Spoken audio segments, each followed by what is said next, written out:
Radio Publique Africaine.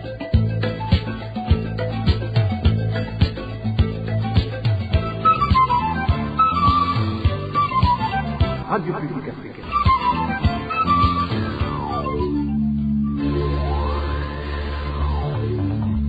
Ni umwanya w'amakuru mu Kirundi. Mukaba muyashikirizwa na Walter Kwizera. Amahoro iwanyu muriko muradukurikira, turi ku munsi wa gatanu igenekerezo ry'icumi umwaka wa 2025. Kaze nshuti namwe bakunzi ba RPA, muri ano makuru twabateguriye agizwe ahanini n'izi ngingo nkuru zikurikira.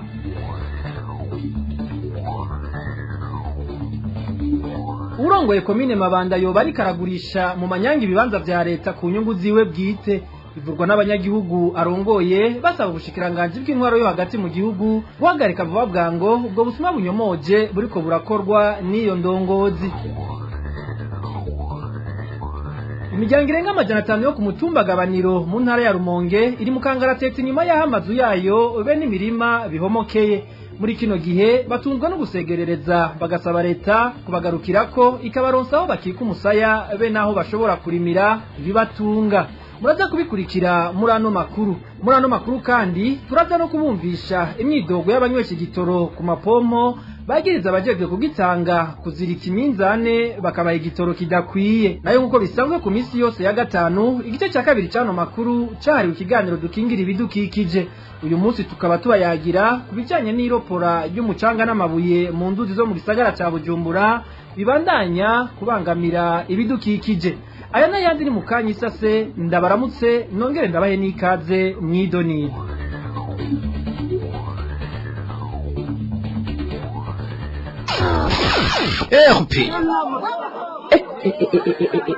Izi ni ibikino mvaga yemwe. Reka amakurata n'agahinda gusa. Mu bisata byose n'amarira n'imyidogo biharangwa. None Kapitori nawe ivyo bituruka kuki? Umve basha namwe ngo bituruka kuki? Nene mwumva ko biterwa n'intwaro mbi. Intwaro mbi no kuvuga iki Gasaruvato? Intwaro mbi naho ubona atagisata na kimwe gikora cisunza amategeko bituma igihugu gihungabana mu bisata byose.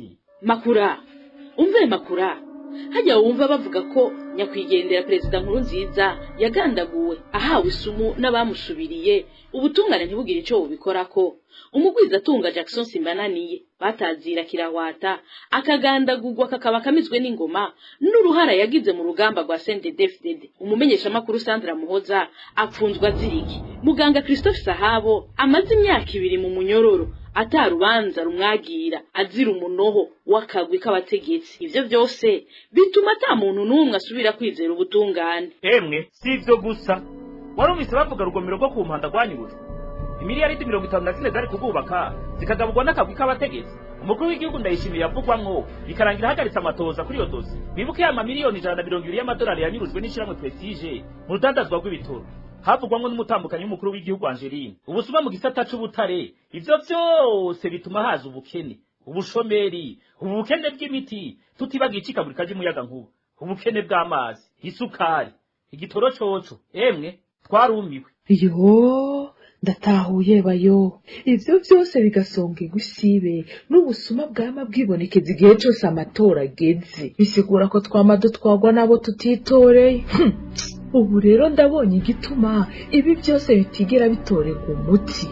Erega yemwe inyinshi zova muri twebwe abanyagihugu. Ndasubiye kubaramutsa. Ano makuru tuyahere mu yavurwa mu mutekano aho hatowe kuri uyu wa gatatu ku mugoroba ikiziga c'umuntu w'umugabo yishwe akerewe ku mutumba Rusiga komine Rugombo intara ya Cibitoke. Kubera ko uyo muntu atawamumenye mu karere bukwi na bukwi abajejwe intwaro baciye bihutira kumuhamba. Abanyagihugu rero kuri uyo mutumba batekewe n'ubwoba narijya ari umuntu agira kane atowe ikiziga muri iyo micungararo mu kiringo cy'amezi 3 gusa. Idonido na Elvis niyo mwungere. Ico giziga catowe ngiye cy'isaha 8 zo muhingamo giciwe umutwe mu murima mu gacimbira ikibuku ahegereye uruzi Rusizi. Abanyagihugu bo kuri uwo mutumba wa Rusiga bakaba batekewe n'ubwoba kubera ubwo bwicanyi bukorerwaho barangurira imirimo. Uyu munyagihugu waho arabitwiganira. By'ukuri ikiziga cyatowe kandi gitowe turebye ubwa mbere turabona n'ibintu biteye ubwoba. Urumva baramukeye tukibona uko nyene ariko urumva dutegerezwa ko tugira ubwoba ngo twakibonye aha muri Rusiga ni mu murima. Abanyagihugu bamenyesha kandi ko ako gace kazwi nk'agakorerwamo urudandazwa rwa magendo rukorwa cane cane n'imbonerakure, bagakeka ko izo mbonerakure arizo zoba zihanigira abantu kugira ntibavuge ivyo urwo rudandazwa rwa magendo ruhakorerwa kuko bibandanya kuvugwa n'iri soko ryacu. Ni umuntu biboneka ko yihagiye mu murima banigiyeho, ariko urebye ukoresheje amatohoza ukaraba biboneka yuko ari nk'umuntu yabonye abo b'imbonerakure bari bakuye nk'amafurode muri Kongo. Ubu bo bakaba babona ko yoba yabamenye akabona ati uyu tutamwikirije azotuvuga. Abanyagihugu babandanya bashikiriza ko mu kiringo c'amezi 3 gusa ako gace kamaze gutorwamwo ibiziga 4. Bafise amakenga ko hoba hari n'ibindi biziga vy'abantu bava mu tundi duce vyoba bitabwa mu ruzi Rusizi badashobora kumenya, ari nako gusaba abajeje intwaro n'umutekano kutihutira guhambisha ibiziga biba bitowe, ko nyabuna hobanza gukorwa amatohoza abahisi bagashingurwana iteka n'ababo. Haraca fraude nyinshi kizoba ari ikiziga kigira 4 mu mezi 3. Urumva ikiziga kigira 4 mu mezi 3 umwenegihugu ariko aranigwa baza kubihamba ikibiriraho ntibangishije bakame bajana muri morgue bene bo badoze barebe uyu muntu ni gwacu bamwishingurira iteka. Mu ruganda rwa Europea twarondeye musitani wa komine Rugombo Gilbert Manirakiza, tumaze kumwidondora ntiyashimye kugira ico ashikiriza. Arakoze Elvis niyo mwungere. Nari nabibabwiye mu ntango y'ano makuru, ubukene, inzara hamwe no kubura aho bakika umusaya nivyo bihanze imiryango 502 yatakaje ivyayo bivuye ku isenyuka ry'umutumba wa Gabaniro uherereye muri zone Gitaza, komine Muhuta, intara ya Rumonge. Ubu bamwe mw'iyo miryango birirwa barasabiriza kugira barabe ingene botunga imiryango yabo. Ido nido na Baltazar Miburu.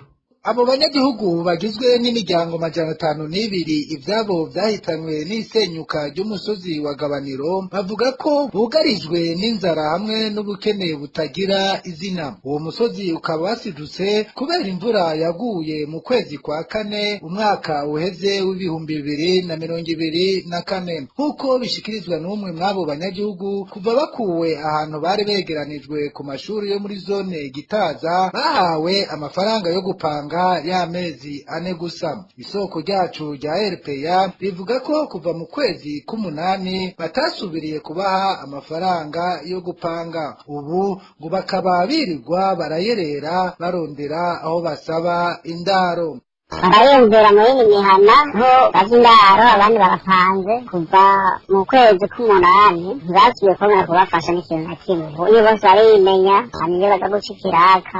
Abagize iyo miryango basaba leta kubereka ahandi yobashira hamwe n'amatongo borimamo kugira baronke ico batunga. Basaba leta yo kuyotwereka ahandi hantu irashaka kudusira ndetse ikaturosa n'ayandi matongo yo kurimamwo na burya nk'ubuye nta kintu na kimwe dufise cyo kuvuga ngo tuzoba dutunga imiryango yacu ahari adutunze akaba hari aho nyene.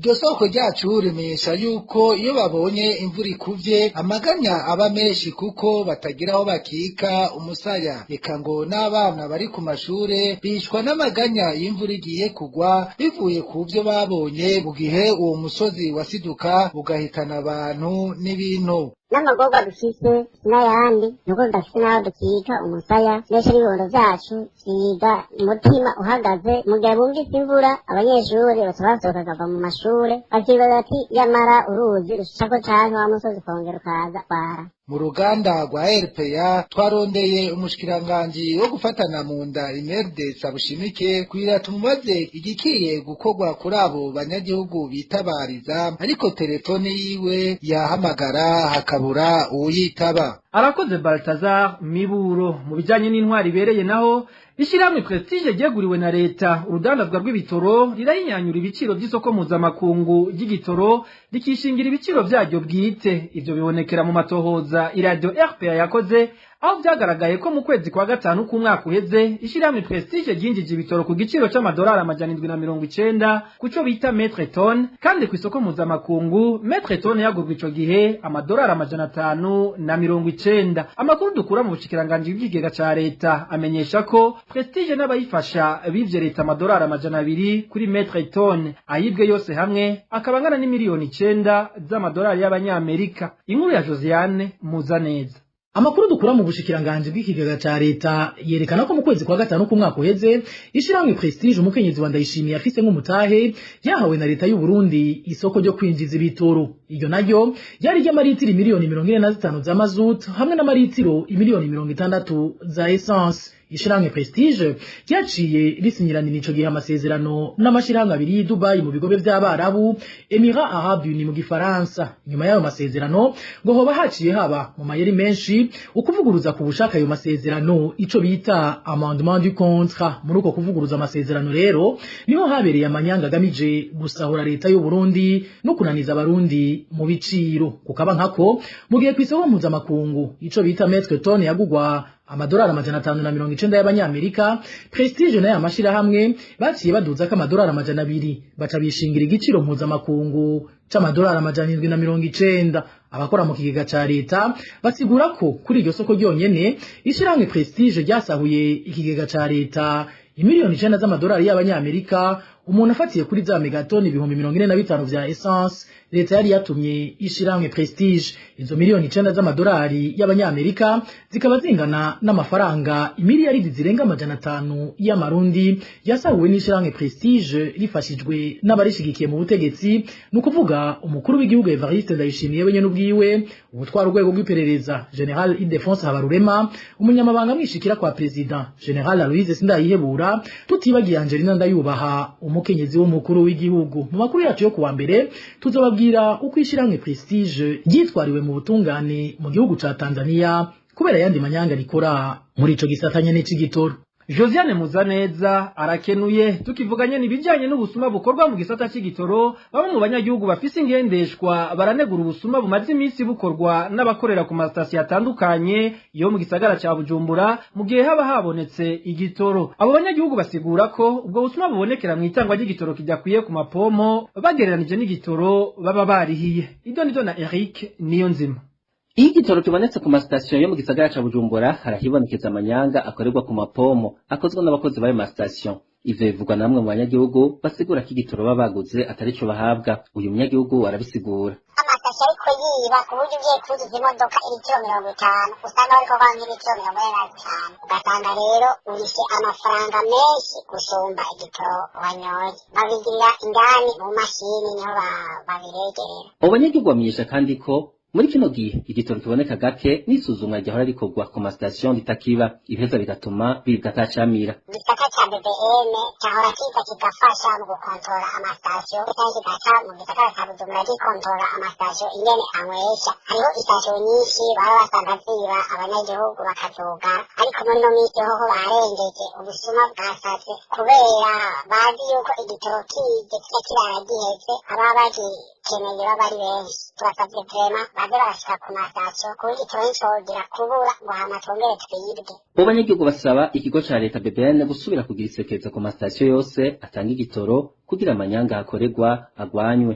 Uruganda rwa RPA ntiturashobora kuronka aho muri BBN co kimwe n'abo mu bushikiranganje mu vyo bujejwe harimwo amasoko ntangaguvu kugira twumve ico babivugako. RPA. Mu bijanye n'imibano naho umuyobozi mukuru mu bushikiranganje bw'ubudandaji aremeza ko ubunywero butari buke mu gisagara c'ubutunzi Bujumbura budakurikiza amategeko y'ubwo bushikiranganje ajyanye n'impapuro zerekana ibiciro ntarengwa licence d'exploitation mu Gifaransa bivanye n'umugwi akabareka bakarimwo. Mu rugendo yakoze kuri uyu wa kane aho yari kagenzura uko ububare bukora, Rusengo Jacques yamenyesheje ko ubunywero butubahiriza amategeko bwafatiwe ibihano. Anasaba bene ubwo bunywero bukiriko burakora kumanika habona impapuro zerekana imigwi barimo n'amafaranga barekuriwe gushirako ibinyobwa. Tumukurikire. Duhamagarira abene gihugu kuraba ko iyo licence d'exploitation imanitse habona mu ntumbero yo kumenya ibiciro vyaho hantu ingene bimeze. Baraheza bakaza bakaraba umugwi wa muntu arimwo kugira ngo bishoboke amenye amafaranga aza kugura ca kinyobwa agomba yihereze. Hariho ikiciro ca mbere twita modele A, ico kirihwa amahera angana n'ibihumbi 50 akarihwa kuri konte ya OBR. Uwo nawe uwo mudandaza ntiyemerewe kurenza ko n'uruhera rumwe ku giciro cashinzwe ku binyobwa bya Burarudi. Modele B, ico naco n'ikindi kiciro c'ubwo rupapuro dutanga. Ico kiciro naco kirihwa amahera umuriyoni w'amafaranga y'amarundi akarihwa kuri konte ya OBR. Uwo nawe umudandaza aca yemererwa kongera ko amahera atarenze amajana 200 ku kinyobwa ca Brarudi. Ico bita B2. Iyo BD irihwa amafaranga imiliyoni 2 z'amarundi kuri konte ya OBR. Uwo nawe umudandaza w'ivyo binyobwa arenza ko amafaranga angana n'amajana 5. Hariho ikindi ciciro twita B3 rurihwa amafaranga y'amarundi imiliyoni 3 akarihwa kuri konte ya OBR. Abo nabo bemerewe kongera ko amafaranga batarenza ku mahera 1000. Hariho rero uwundi mugwi w'iciciro ca 5 ariwo modèle C. Urwo rupapuro licence d'exploitation ya modèle C igugwa amafaranga miliyoni 10. Uno nawe mudandaza afise urwo ruhusha yarihiye miliyoni 10. Nukuvuga arenza ko amafaranga kuva ku 1000 n'uruhera rumwe gushika aho umukiriya ashobora kwemera kuriha ico ayo mahera. Urwo rugendo umuyobozi mukuru yarutunganije ari kumwe n'abakozi b'ikigo kijejwe kwegeranya amakori Aubert hamwe n'igipolisi. Amajwi yiwe tukaba tuyakesha radio y'igihugu RTNB. Uretse rero abo banyene ububare n'abihereza ibinyobwa vya Brarudi batanguye nabo nyene kwikika mu kiza. Akarorero nako muri zone Kamenge komine Ntahangwa mu gisagara ca Bujumbura aho abanyagihugu baho bidogera ingeso ya bamwe mu bakiriya basigaye bagura inzoga nyinshi mu kabare kugira baza mu nyuma zaheze bazibagurishe ko amafaranga y'umurengera. Ni nkuru ya Nadege Irakoze.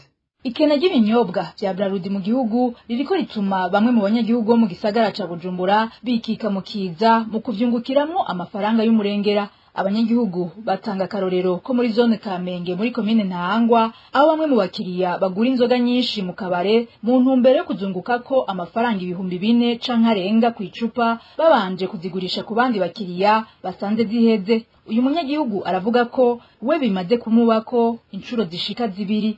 Nk'akabari ko mu Kamenge barigabura c'ibitoki na Kamenge ndinjira mbona abantu bariko baramwe ubwo nyene asangira ngo vyaheze bizere vyariko biragura 3,000. Umukiriya wo mu kabari aragura inzoga nyinshi bakamuha nyinshi 5 canke 8 we winjiye mu nyuma sanze biheze bakadandaza ko 7,000 canke 8,000 yewanze kumva ko nka 2 canke 3 urumva n'urudandaza rubera mu rundi. Ivyo rero bikaba bitera amakenga abo banyagihugu bakibaza ko bene akabare canke abakorera muri utwo tubare babifisemwo uruhara ngo kuko ubwo busuma bukorwa barorera.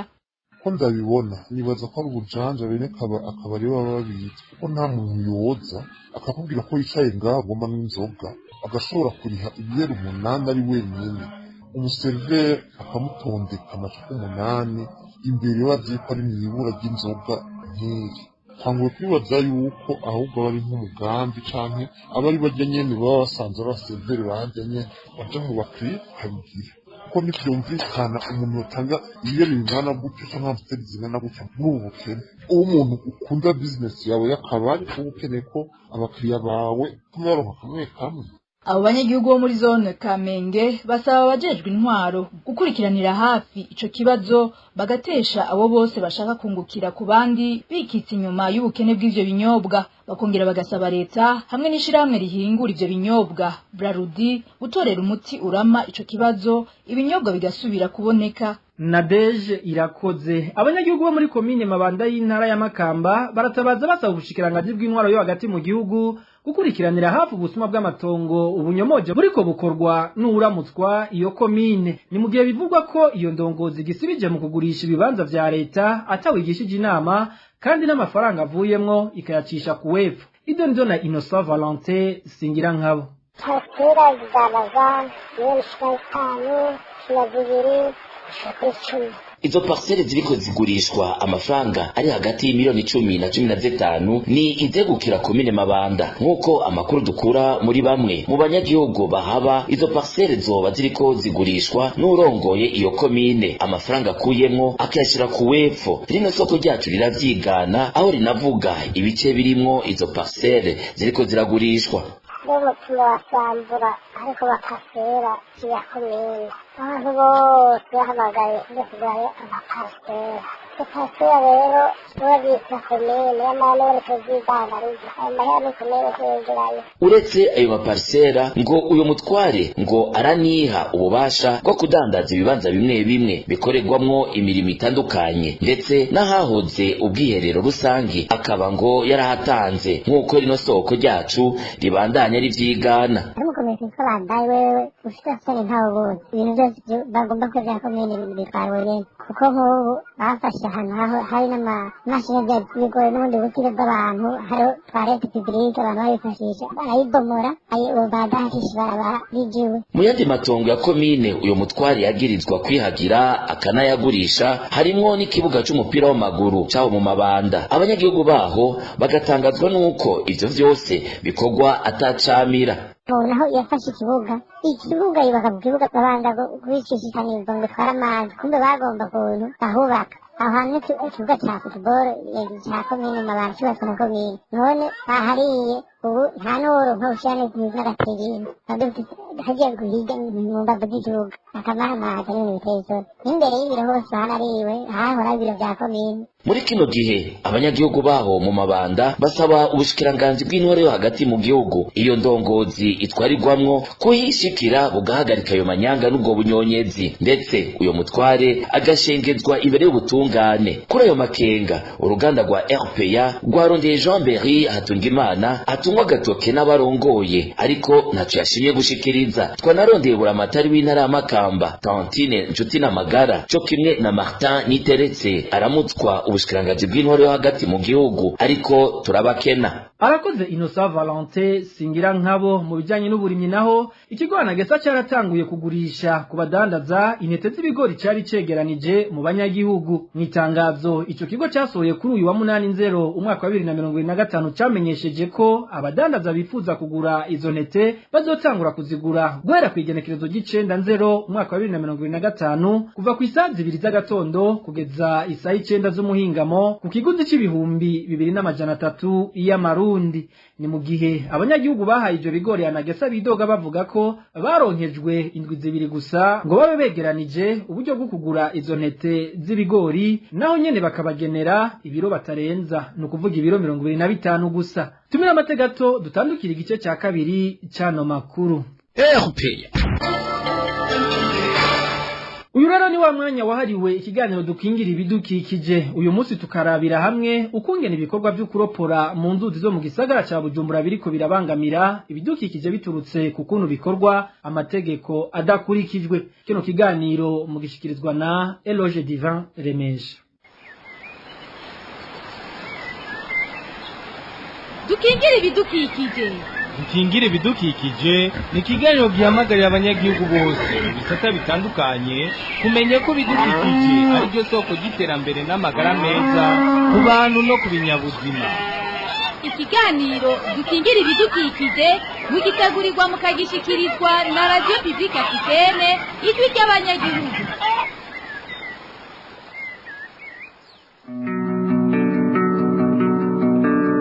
Haraciye umwaka urenga ibikorwa byo kuropora mu nzuzi ziherereye mu gisagara ca Bujumbura bihagaritswe n'ubushikiranganji mu byo bujejwe harimwo ikingirwa ry'ibidukikije. Imvo yari yatumye ivyo bikorwa bihagarikwa ari kugira iropogwa mu nzuzi ritunganywe neza bikorwa gisunze amategeko gutyo ingaruka ziterwa nuko bikorwa nabi zihagarare. Ariko inyuma y'uwo mwaka ibikorwa byo kuropora vyasubiye gukorwa ukuri kwamye mbere bamwe n'abandi mu banyagihugu bakaba bamenyesha muri kino gihe k'ubwoba bwo ingaruka zizoba zibi babufise. Ivyo ni vyanini tugiye kurabira hamwe mu kiganiro cyo kuruno wa 10/0 umwaka wa 2025. Ni kiganiro mugira mwumvemwo ibishikirizwa n'abanyagihugu begereye inzuzi tukaba kandi ko twifuje kuganira nawo mu bushikiranganje bw'ibidukikije ariko turabakena. Kuri mikro muri kumwe na Eloge Divin Remesha ndabaramukije nongera ndabaha n'ikaze.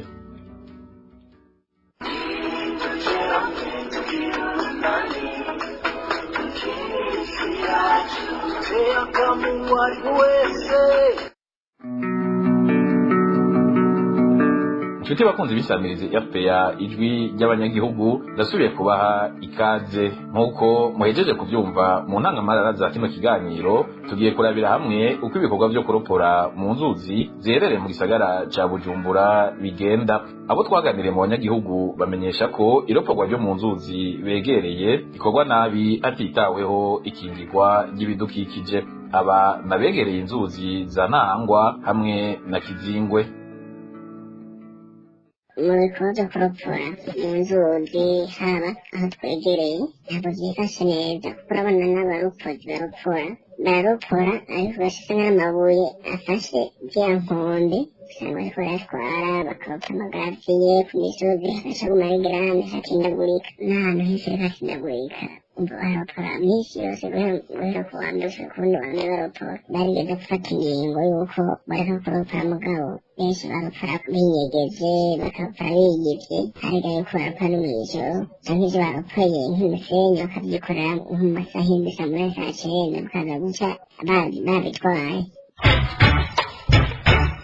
Uko bukeye ko bwije baguma bakora bararopora amabuye arumvikana ababanyi barayumva bariko barayaropora kanatsinda naho bayashira aho bayatereka bahejeje kuyaropora ni hirya ku nkengero z'ibarabara ni kw'ikaburimbi nahabona abantu bose barabona bayashiraho ku murango n'ugura aragenda akagura bakamubwira igiciro hanyuma akagura. Abo baba babikora nabo nabo bari basanzwe bakora umwuga wo kuropora nyene bafise amashirahamwe bakukira bakoreramo bakora ukuri kwamye izuba ryaka barakora ijoro n'umutaka muga ku mugaragaro ku murango niho baba bari ntaco kwinyegeza kirimo kabisa.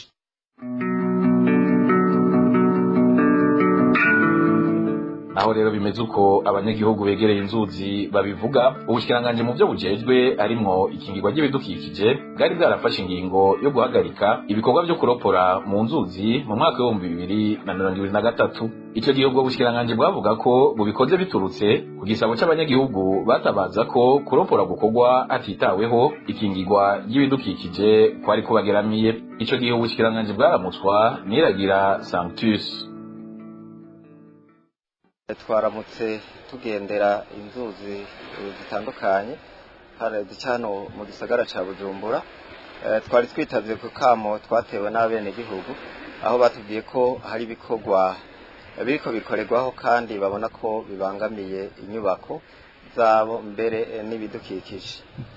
Nk'uko mwabibonye twagendeye hariya hari uruzi Kizingwe, twaciye no kuri Mugere mbere no kuri Kanyosha, tukaba twabonye yuko ibikorwa biriko birahakorerwa na cane cane ibikorwa vyo kuziburura inzuzi byo bita kiraje mu gifaransa. Mu Kirundi bavuga ko ari kuropora hamwe n'ibikorwa vyo kubumba amatafari gukura ibumba ko biriko birakorwa ata amategeko vyisunze kandi ko biriko bironona bidukikije. Mbere twasanze n'abene gihugu batarira busema kuko hariho inyubako bigaragara ko zigeramiwe. Tubiravye rero tukabaza tukabona ko benshi mu bariko barabikora atampusha bafise kandi ko atategeko na rimwe bisunga na cane cane mu mategeko adufasha gukingira abantu n'utwabo hamwe n'ibidukikije. Tukaba tuciye dufata ingingo yuko ivyo bikorwa vyoba birahagaze kwizo nzuzi Kizingwe, Kanyosha hamwe na Mugere. Mbere batubwiye yuko no kuruzi Ntahangwa hoba hariko hakorerwa ibikorwa nk'ivyo nyene kandi biboneka ko biriko bironona ibitari biki. Tukabona rero yuko hoba harimwo n'ubumenyi budakwiye ku bariko barabikora. Tukaba rero dufashe ingingo yuko ivyo bikorwa bigiye kuba birahagaze kugira ngo tubanze tumenye abo bariko barabikora, tumenye uko bategerezwa kubikora na cane cane bagiwe imbere n'abahinga bavyigiye mw'ico gihe bafise n'impusha.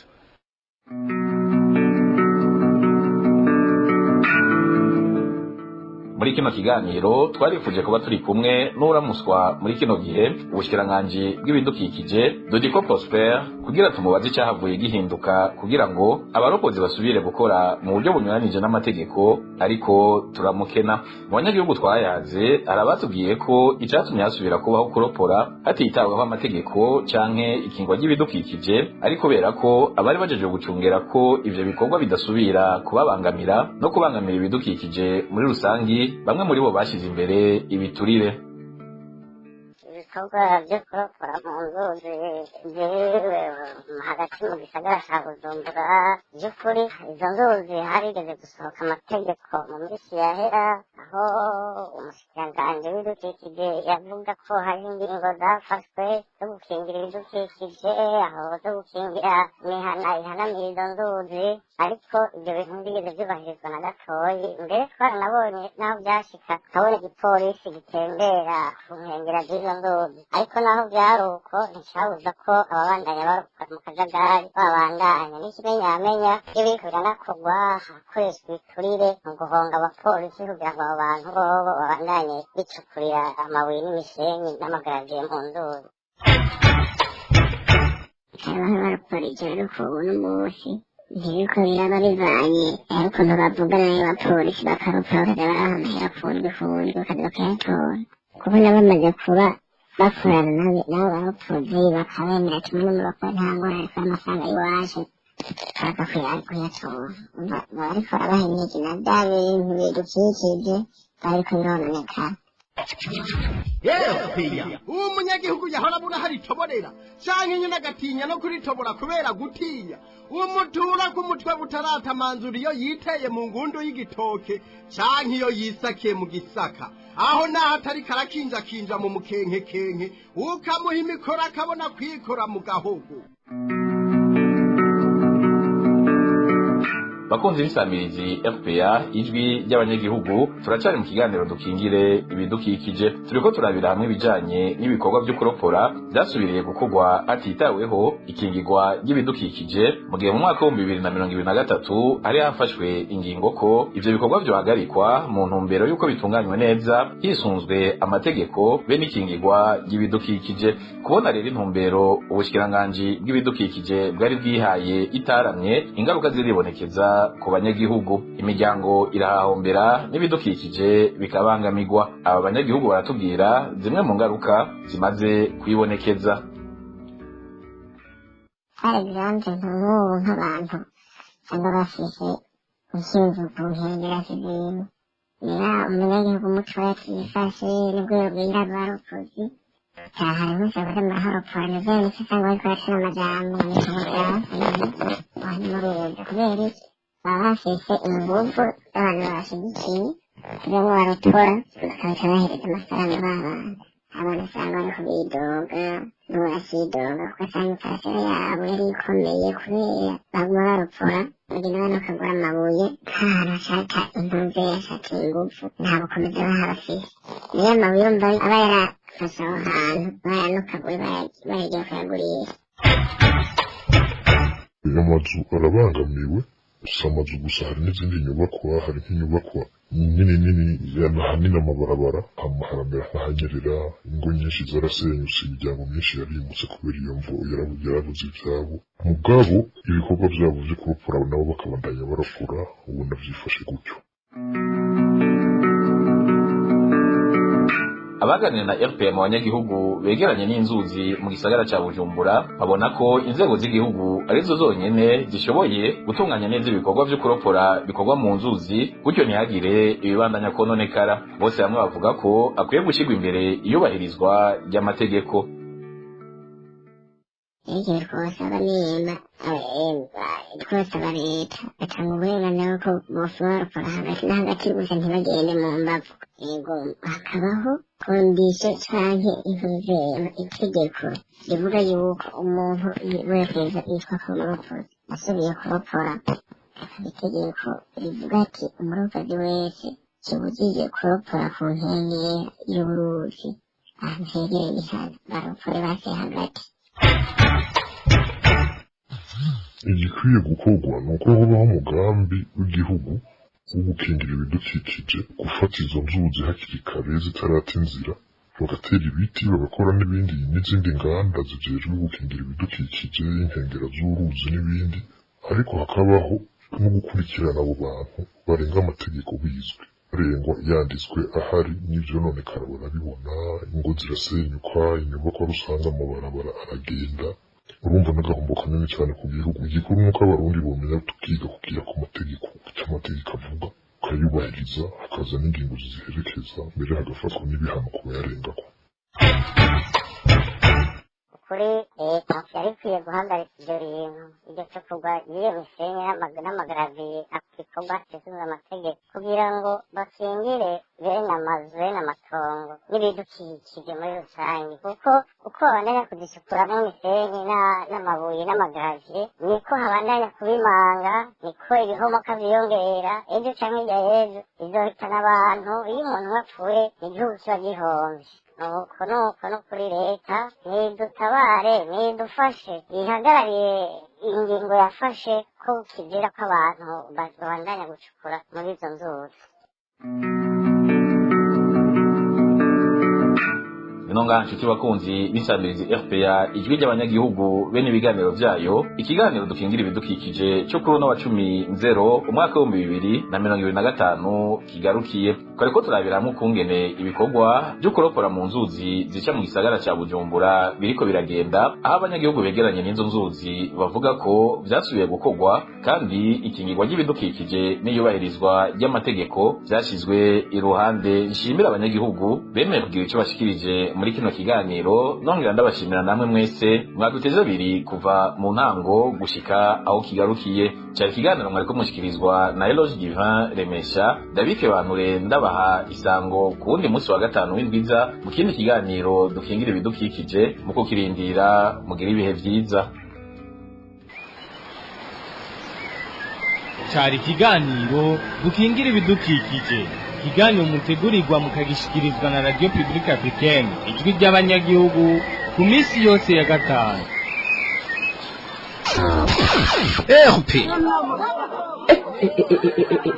izo n'ibiki numvaga yemwe reka reka amakurata n'agahinda gusa mu bisata byose n'amarira n'imyidogo biharangwa none Kapitori nawe ivyo bituruka kuki umve basha namwe ngo bituruka kuki mwene mwumva ko biterwa n'intwaro mbi intwaro mbi no kuvuga iki Gasaruvato intwaro mbi naho ubona atagisata na kimwe gikora cisunza amategeko bituma igihugu gihungabana mu bisata byose makura umve makura hajya wumva bavuga ko nyakwigendera perezida Nkurunziza yagandaguwe ahawe isumu n'abamusubiriye ubutungane ntibugire ico bubikorako umugwiza atunga Jackson Simbananiye batazira kirahwata akagandagurwa kakaba kamizwe n'ingoma n'uruhara yagize mu rugamba rwa CNDD-FDD umumenyesha makuru Sandra Muhoza apfunzwa aziriki muganga Christophe Sahabo amaze imyaka 2 mu munyororo atarubanza rumwagira azira umunoho wakagwi k'abategetsi ivyo byose bituma ata muntu numwe asubira kwizera ubutungane emwe sivyo gusa warumvise bavuga rugomero rwo ku mpanda rwanyurujwe imiliyaridi 54 zari kugubaka zikagabugwa n'akagwi k'abategetsi umukuru w'igihugu ndayishimiye yavugwamwo ikarangira hagaritse amatoza kuri iyo dosi bibuke ya mamiliyoni 120 y'amadolari yanyurujwe n'ishiramwe Prestige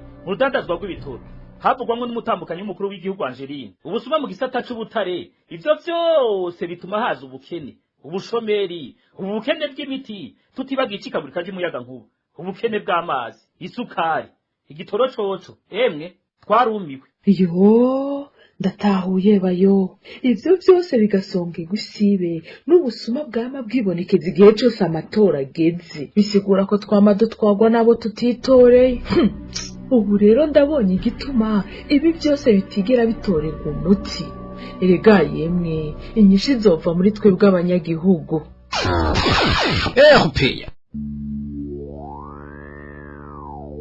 Nino ngaha nshuti namwe bakunzi ba RPA amakuru twari twabateguriye aciye agarukira mwakoze mwebwe mwese mwari muduteze yompi bakoze na bagenzanje bo mu ruganda rwo kumenyesha amakuru bamfashije kuyatororokanya ntibagiye abahinga b'ivyuma batumye ano majwi bashikira atagatosi Walter Kwizera nariko ndayabashikiriza ndabikebanuye ndabifuriza kuroranirwa mu banyu no mu vyanyu naho ubutaha